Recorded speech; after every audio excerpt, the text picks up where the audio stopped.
probably the two things that I feel have made the most difference. One is starting Roots and Shoots. It's clearly making a difference. Sure. And two is helping people understand, thanks to the chimps, that we're part of and not separated from the rest of the animal kingdom. And it was because chimps are so like us biologically, and then as I was able to show, when I began, there was nobody else studying them in the wild.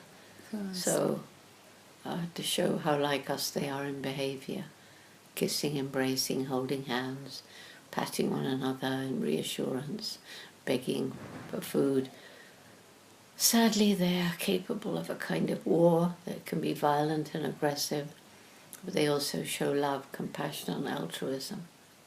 Well, I suppose even the violence they can show, and that makes them all the more similar to us as well. It's all part of being similar to us. Yeah.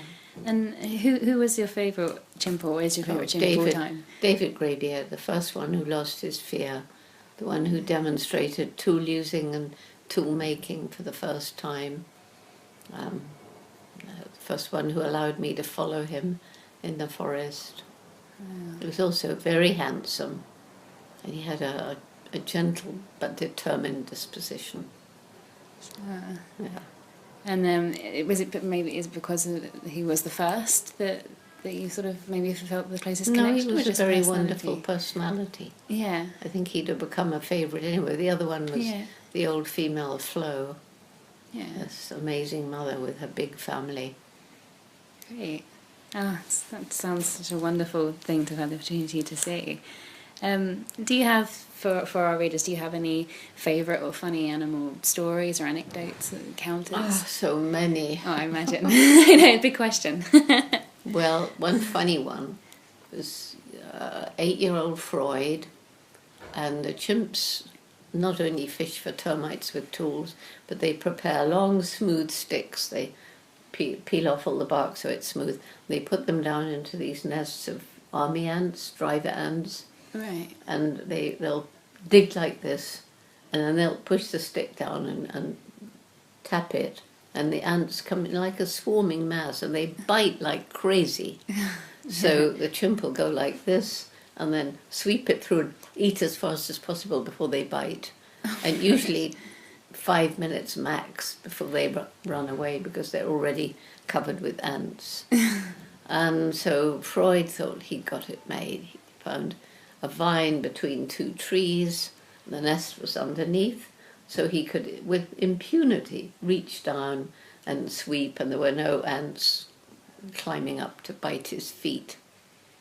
But of course the vine broke. He landed right in the middle of the nest. Oh no. Yes, that's one funny story.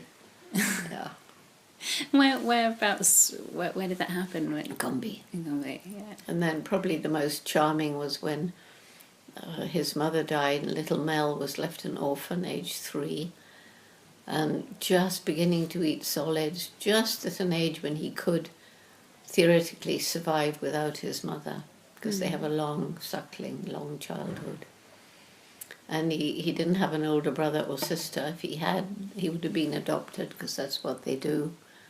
And to our amazement, a 12-year-old unrelated adolescent male adopted him, carried him round on his back, rescued him from difficult situations, reached out and drew him into his nest at night, shared his food, saved his life. And is that something that had been seen or known before? Well, there have been others as well, but that was the first time, and it was somehow very poignant, because Spindle had just lost his mother at that time. Yeah. And it was almost like, contact with this little motherless infant helped him to get over his grief. It's wonderful to think about the idea that, the compassion that they can feel towards one another. And also it raises an important part, I think, about grief and mourning and things like that. Yeah, well, when I first went to Cambridge in 1962, because I was told I had to get a PhD and I hadn't even been to college, I was told I'd done my whole study wrong. I shouldn't talk about the chimps with names, they should have been numbered, that was scientific, and I couldn't talk about their personalities or their minds or their emotions, because those were unique to us.